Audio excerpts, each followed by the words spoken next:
खबर आ रही है कि सरगोदा की भीरा इंटरचेंज चौकी से अगवा होने वाला पुलिस एहलकार बाजियाब करवा लिया गया है। पुलिस और हसास इदारों का सालिम और मंडी बहाउद्दीन में कामयाब ऑपरेशन सामने आया।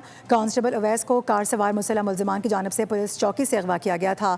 खतरनाक इश्तिहारी इनाम विनर साथियों समेत फरार होने में कामयाब हुआ है बताया जा रहा है, जबकि मुल्जिमान जल्द पुलिस की गिरफ्त में होंगे। DPO मोहम्मद तौकीर की जानब से यह आज़म दोहराया गया है। आपको बता रहे हैं इस हवाले से सरगोदा से खबर है, जहाँ पर भीरा इंटरचेंज चौकी से अगवा होने वाला पुलिस एहलकार बाजियाब करवा लिया गया है। पुलिस और हसास इदारों की जानब से सालिम और मंडी बहाउद्दीन में कामयाब ऑपरेशन किया गया है और रिकवर करवा लिया गया है। कांस्टेबल अवैस को कार सवार मुसल्लह मुल्जिमान ने पुलिस चौकी से अगवा किया था, जबकि खतरनाक इश्तिहारी इनाम विनर साथियों समेत फरार होने में कामयाब हुआ है।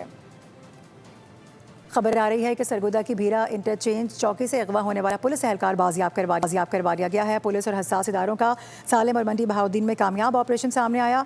कांस्टेबल अवैस को कार सवार मुसल्लह मुल्जिमान की जानब से पुलिस चौकी से अगवा किया गया था।